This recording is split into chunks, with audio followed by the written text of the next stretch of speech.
A reading from the letter of Paul to the Colossians.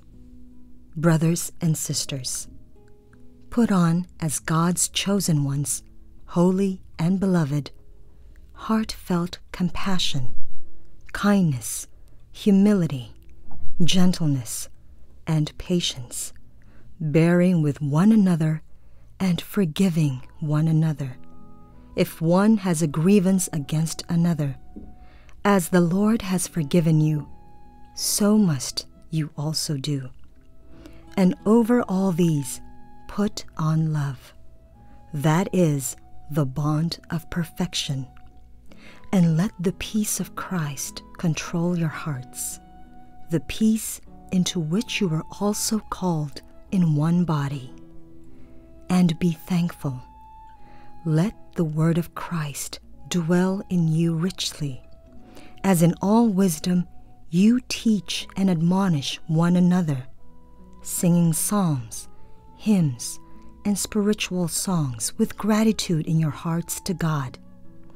And whatever you do, in word or in deed, do everything in the name of the Lord Jesus, giving thanks to God, the Father, through him. Wives, be subordinate to your husbands, as is proper in the Lord. Husbands, love your wives, and avoid any bitterness toward them. Children, obey your parents in everything, for this is pleasing to the Lord. Fathers, do not provoke your children, so they may not become discouraged. The Word of the Lord.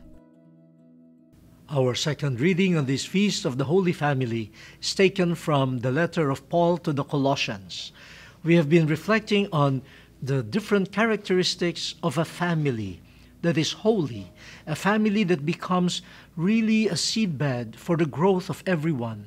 In the first reading from Sirach, we saw the importance of honoring one another and how honoring, especially the parents, is a source of great blessing to the children.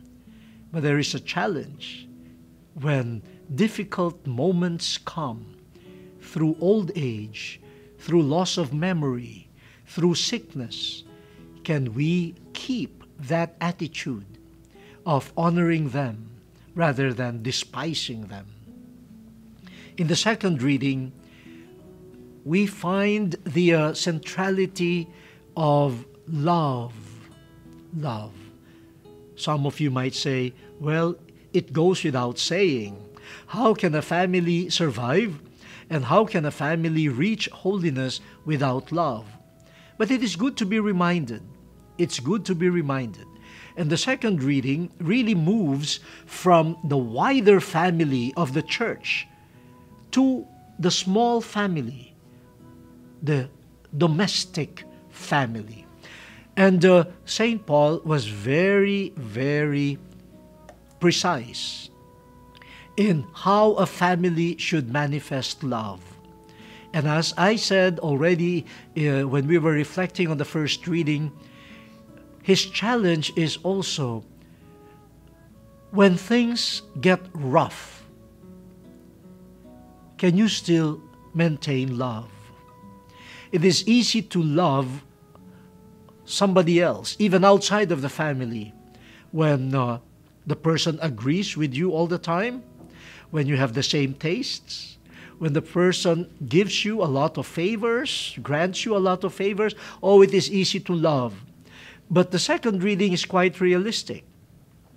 The second reading knows that moments of difficulty could come.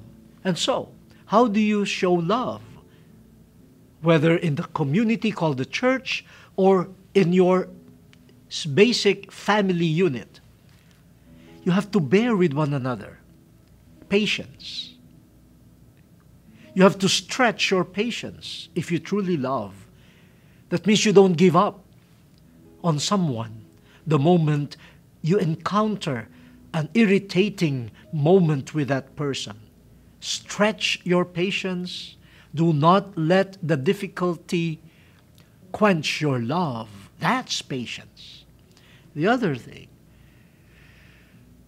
Forgive one another. Another expression of love. Be gentle.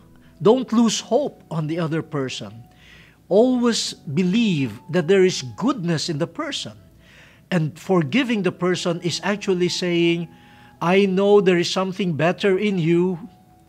And so let that fault pass and let us awaken the better part of you.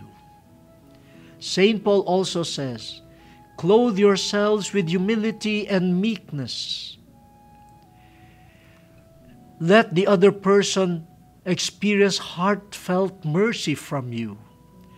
So you see, love is expressed in these very specific and concrete manifestations or even virtues.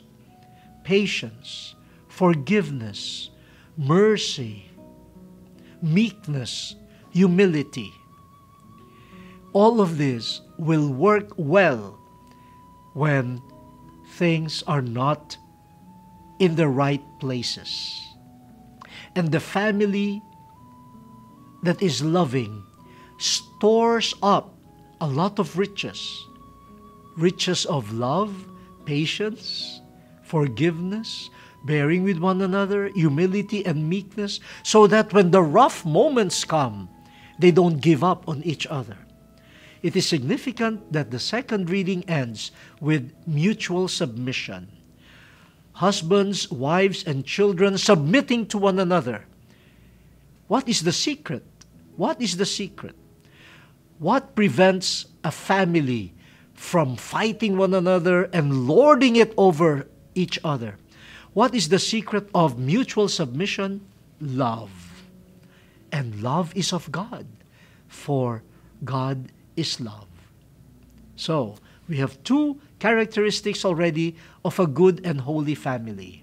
Based on the first reading, honoring one another. And secondly, active love that enables us to bow and to submit to one another.